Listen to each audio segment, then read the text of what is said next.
I'm your host, amateur detective, and professional overthinker. Here to guide you through true crime stories that are terrifying, bizarre, and sometimes so ridiculous you'll wonder if humanity really is the dominant species. I'm Crystal, and welcome to Behind Closed Doors, where we dive into cases that keep me up at night. And I'm Peyton, your resident true crime encyclopedia, and the person who actually knows what she's talking about when Crystal starts spiraling into conspiracy theories. You know what I mean? Hey, I resent that, but it's completely accurate. Today we're covering a case that's been haunting me for years. The death of Kenneka Jenkins, a 19-year-old who was found frozen to death in a hotel freezer. Oh my God, this case is absolutely wild, and there are so many questions about what actually happened that night at the Crowne Plaza Chicago O'Hare Hotel back in 2017. Right? It's one of those stories where the more you learn, the less sense it makes. How does someone just end up in a freezer and the surveillance footage is just... Totally chilling, no pun intended. And what makes this case really stand out is that, there's actual video of her final moments, but it still doesn't answer the biggest question. How did she actually get into that freezer, you know? So, before we dive into all the disturbing details, we should probably talk about who Kenneka Jenkins actually was, right? Beyond just this horrible incident that defined her final moments. Yeah, absolutely. So Kenneka Jenkins was a 19-year-old young woman from Chicago, specifically from the West Side. And, she was just a normal teenager, you know? She wasn't, some kind of troubled kid or anything like that. It's always important to remember that these victims are real people with lives and families and dreams and stuff. Not just headlines. Exactly. So on September 8th, 2017, Kenneka borrowed her mom's car, which is such a normal teenage thing to do, right? And she headed out around 11:30 at night to go to this party with her friends at the Crowne Plaza Chicago O'Hare Hotel in Rosemont, which is just right outside of Chicago. Oh, so it wasn't even that far from home? That makes it even more tragic somehow. Right? It was just supposed to be, a regular Friday night out. The party was in room 926, and she arrived at the hotel around 1:13 in the morning on Saturday. And from what we know, it was just a small gathering with some friends. Nothing that would make you think anything bad was going to happen. You know what I mean? And her mom knew where she was going? It wasn't like she snuck out or anything? Yeah, her mom, Teresa, actually lent her the car, so she definitely knew Kenneka was heading out. And Kenneka even spoke with her sister on the phone around 1:30 in the morning, which would be the last time any family member would hear from her. So, walk me through exactly what happened that night. Do we have a clear timeline of her movements and behavior at the party? Yeah, so we actually have a pretty detailed, account of what went down that night. According to witnesses at the party, Kenneka was acting a bit off, One of her acquaintances mentioned that she was kind of swaying back and forth when she hugged him, and another person said she, wasn't acting like her usual self. What do you mean by that? Was she sick or something? Well, several witnesses reported that she was drinking cognac at the party, and her blood alcohol level was later found to be 0.112, which is definitely above the legal limit. But interestingly, nobody reported seeing her use any marijuana or other drugs. One witness specifically said that Kenneka would dance a little bit and then she'd just kind of stop and appear sad and just go sit down. So something was clearly off with her. That's concerning. Were there any cameras that caught her movements in the hotel? Oh my God, yes. And this is where things get really disturbing. So there's surveillance footage of her at around 3:20 in the morning, and she's visibly staggering near the front desk of the hotel. She looked really, really intoxicated. And then about 5 minutes later, another camera catches her getting off an elevator on one of the lower floors. Oh no, so she was wandering around the hotel alone? That late? Exactly. And the final footage of Kenneka alive, which is it's heartbreaking to think about, was time-stamped at 3:32 a.m. It shows her arriving at the kitchen area and then rounding a corner toward where the freezer was located. But here's the thing. The freezer door itself was apparently out of the camera's view, so we don't actually see her enter the freezer on camera. Wait, so what happened to her friends? Weren't they, keeping an eye on her or something? That's one of the most frustrating parts of this whole case. Her friends' stories they're super inconsistent about what happened after the party. Some said she went downstairs with some people, but then they left her alone to go back and get a cell phone from one of the rooms. And later, one friend texted another saying Kenneka was drunk and missing, and the reply came back saying, "Find Kenneka, and I can't believe y'all lost her." They lost her? How do you just lose your friend at a hotel party? Right? And get this, About an hour after that last footage of her, so around 4:30 in the morning, her friends called her mom from Kenneca's car. They told her they couldn't find Kenneca, but somehow they had her phone. Like, how does that even happen? Who leaves a party without their phone? It's just really sketchy. You know what I mean? So her friends called her mom at like 4:30 in the morning? That must have been terrifying for her mother. What happened next? Yeah, so Kenneca's mom, Teresa Martin, she immediately went to the hotel to help search for her daughter, arriving around 5:30 a.m. And imagine being in that situation as a parent, right? You're panicking, you're scared, and you just want to find your child. So Teresa goes to the hotel management, and they basically tell her they can't show her any surveillance video until someone officially reports Kaneka missing to the police. Wait, seriously? They wouldn't help her look at footage? Nope. So at 7:14 in the morning, Teresa calls the Rosemont Public Safety Department, and you're not going to believe this. They actually told her to wait a few more hours before reporting her daughter missing. They were like, oh, most of the time people just turn up on their own. Like, are you kidding me? Wow, that's awful. I know, right? So it wasn't until 12:46 p.m., so that's almost noon the next day, that Kenneca's older sister, Leonore Harris, finally filed a missing persons report with the police. And then, get this. The police didn't officially report Jenkins as missing to the hotel management until 1:15 p.m. The family they were understandably furious about this whole response. They felt like nobody was taking it seriously, you know? I can't even imagine how frustrating that must have been. So, what did the family do? Did they just wait around? Oh, no. Teresa and Leonore were not just sitting around waiting. They went back to the hotel around 6 p.m. and literally started knocking on doors themselves. They went from the top floor all the way down, knocking on every single door looking for Kenneca. And then some hotel employee actually called 911 to complain about them doing this. Can you believe that? They called the police on a mother looking for her missing daughter? That's insane. Yeah, it's really messed up. And when the police finally did check the camera footage, they only focused on the entrances and exits at first and found nothing. It wasn't until around 10 p.m. that they spotted that footage of Jenkins stumbling through the hotel, but by then it was too late, you know what I mean? So, how did they actually find her? I mean, did they eventually check the kitchen areas or something? Yeah, so the whole situation just gets more heartbreaking. After all the searching and the delay and everything, a hotel employee was the one who finally found Kaneka. It was around 12:25 a.m. on Sunday morning, so this is almost 24 hours after she was last seen at the party. The employee goes into this unused kitchen area and discovers her body inside a walk-in freezer, and she was pronounced dead at 12:48 a.m. Oh my God, that's terrible. What condition was she in when they found her? It was pretty grim. She was found lying face down on her side with one of her shoes off. The weird thing is, there weren't any obvious signs of trauma or anything like that on her body, you know what I mean? Just a small cut on her foot. And the freezer itself. When they checked the temperature about 2 hours after they found her, and keep in mind the doors had been left open at that point, it was still registering at 34 degrees Fahrenheit, which is just a bit above freezing. Wait, so this wasn't even like a regular freezer where you'd store food? What exactly was this area? So it was this complicated setup that was like a walk-in freezer that was inside a walk-in cooler. So basically, you had to go through one cold chamber to get to an even colder one. And get this, both chambers reportedly had their lights turned off when she entered them. But why was the freezer even on if it was in an unused kitchen? That's one of the big questions in this case. Apparently, the space was being leased out to some restaurant that was using space in the hotel. But yeah, why it was running in an unused area, that's definitely raised a lot of eyebrows. And, there are so many questions about how she even managed to get in there in the first place. Did the cameras show her going into the freezer? That's another weird thing. CNN actually reported that the security camera footage they received didn't show Kaneka actually entering the freezer. The last footage of her alive was time-stamped at 3:32 a.m., and it just showed her arriving at the kitchen area, where she rounded a corner toward where the freezer was located. But the freezer door itself was apparently out of the camera's view. So, what did the, investigation actually tell us? I mean, did they ever figure out exactly what happened to her in there? So, the investigation details they're really interesting.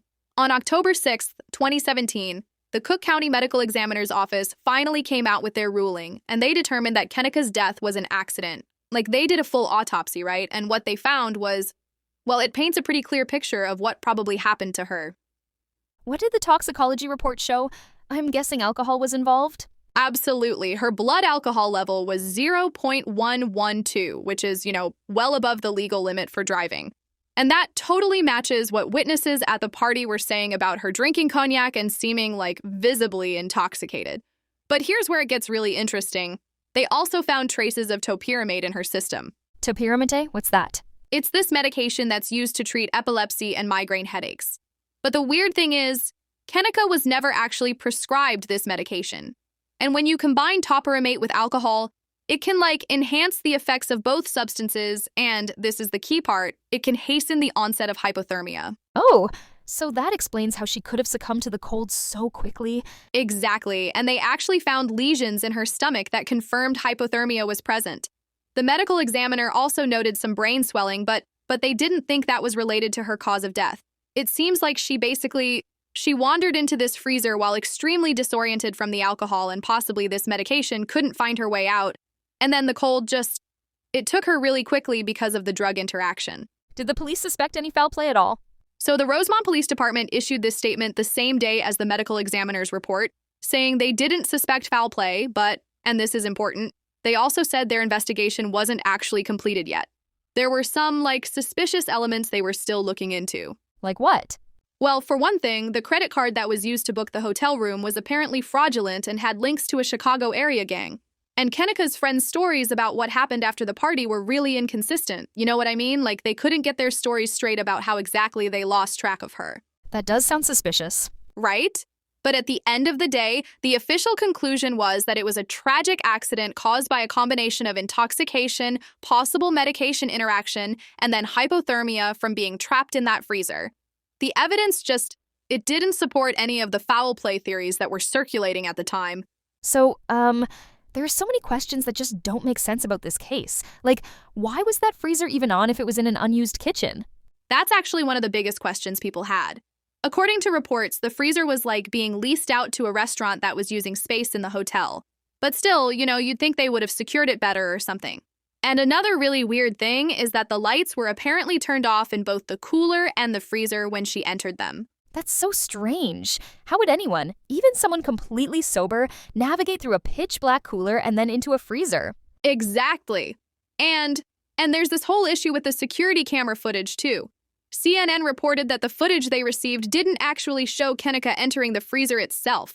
The last footage of her alive was at 3:32 a.m., showing her arriving at the kitchen and then just kind of rounding a corner toward where the freezer was. Wait, so nobody actually saw her go in? Well, that's where it gets complicated. There was this community activist, Andrew Holmes, who claimed the police showed him footage of Kenika entering the freezer alone with nobody else around to help her. But that footage was never publicly released, which made a lot of people suspicious, you know what I mean? Oh my god, what about her friends? Their stories seem really sketchy. Super sketchy. Their accounts of what happened were totally inconsistent. At one point, one friend texted another saying, "Find Kenika," and the reply was, "I can't believe y'all lost her." And then they told Kenika's mom that she had gone downstairs with some people, but then they left her alone to go retrieve a cell phone from one of the hotel rooms. That doesn't sound like responsible friends at all. Right? And it gets even weirder. In the lawsuit filed later, the family's attorney, Jeffrey Fieger, showed photos of a freezer door with a lock button on the outside, suggesting someone might have accidentally locked her in. But here's the thing. That apparently wasn't even the actual freezer door. The real one just latched shut but didn't have a lock. So, did the door have a way to open it from the inside? According to reports, yeah. It had this white circular handle on the inside that would have let someone exit on their own, and it was supposedly in good working order. But if you're really disoriented in the dark and suffering from hypothermia, finding that handle would be nearly impossible. So, what happened next with the family? I'm assuming they didn't just accept all these weird circumstances, right? No way. In 2018, Kenika's family hired this high-profile attorney, Jeffrey Fieger, and filed this massive lawsuit against the hotel and, several other parties involved. We're talking a $50 million lawsuit here. $50 million? That's... wow. Yeah, it was huge. And the allegations were pretty serious. They basically claimed that the hotel was, totally negligent. Fieger argued that the hotel could have easily locked off that entire kitchen area Apparently, there were these plywood doors with a padlock that could have prevented anyone from even accessing that part of the building. That seems like such a simple safety measure. Why wouldn't they do that? Exactly. And the lawsuit also went after them for not properly shutting down what they called an illegal party that was happening in the hotel. Plus, they criticized how the whole search was handled after Kenika went missing. Remember how her mom had to basically go door to door herself? The suit claimed the hotel staff should have been way more thorough in checking security footage right away. How long did the legal battle go on? It dragged on for years, actually. But finally, in December 2023, so just a few months ago, they reached a settlement. The hotel and other defendants agreed to pay $10 million to the family. Oh, so not the full 50 they were asking for? No, but $10 million is still, like, a really significant settlement. And what's important is that the court records actually showed that the defendants were found to be negligent. The judgment specifically mentioned their failure to secure the kitchen area properly, not shutting down the party, and not thoroughly checking those security cameras when Kenika was reported missing. So in some ways, the settlement was a validation of the family's concerns? Absolutely. I mean, while no amount of money can bring Kenika back, the settlement at least confirmed what her family had been saying all along, that there were serious failures that contributed to this tragedy. And you know what's really sad? This whole thing could have potentially been prevented with just some basic security measures. And I'm guessing this case has had implications for hotel safety protocols? Oh, for sure. A lot of hotels have actually reviewed their security procedures as a result, like making sure unused areas are properly secured, improving their surveillance systems, and training staff to respond more effectively to missing persons reports. If there's any silver lining to this horrible tragedy, it's that it might help prevent something similar from happening to someone else in the future. You know, whenever I hear about cases like Kenika Jenkins, I can't help but think about other similar mysterious deaths. Are there, any cases that remind you of this one? Oh my God, yes. There are actually a couple of really striking parallels with some other high-profile mysterious deaths. The one that immediately comes to mind is Elisa Lam. Like, do you remember that case from 2013? Wasn't she found in a water tank? Exactly. She was this 21-year-old Canadian student who was found dead in a water tank on top of the Cecil Hotel in downtown LA. And what's really eerie about her case is that, just like with Kenika, the last time Elisa was seen alive was on hotel surveillance footage where she was acting really, really strangely. What kind of strange behavior? She was in an elevator that seemed to malfunction, and she was like, gesturing wildly, hiding in the corner, peeking out into the hallway, and just behaving in this really disoriented way. And just like with Kenika, there were tons of conspiracy theories about foul play, but ultimately her death was ruled as accidental drowning. That's chilling. Are there other cases with similar patterns? Yeah, there's also Kendrick Johnson from Georgia. His case is a bit different because he wasn't in a hotel. He was found upside down in a rolled-up gym mat at his high school in 2013. But, you know, there are some similarities in terms of the unusual circumstances, the questions about how he even got into that position, and the family's fight for justice when they felt the initial investigation wasn't thorough enough. I see a pattern here with unusual locations and questionable investigations. Totally. And in all these cases, there's this really unsettling question of how someone ends up in such an unlikely place, right? Like a freezer, a water tank, a rolled-up mat. These aren't places people normally go. And in each case, the families pushed back against the accidental rulings because it just doesn't seem to make logical sense how these individuals ended up where they did. Do you think there's something we can learn from these patterns? I think what these cases highlight is how vulnerable people can be when they're alone and possibly impaired or disoriented, and also how critical those first few hours of investigation are. In all these cases, there were delays or issues with the initial response that the families later pointed to as problematic. So, after diving into all the details of Kenika Jenkins' case, I'm left with so many mixed emotions. What are your final thoughts on this whole tragic situation? It's absolutely heartbreaking, you know? Like a 19-year-old girl goes to a party and never comes home. And regardless of how you look at it or what you believe happened, the fact remains that this was completely preventable on so many levels. Preventable how? Well, for starters, that kitchen area should have been properly secured, right?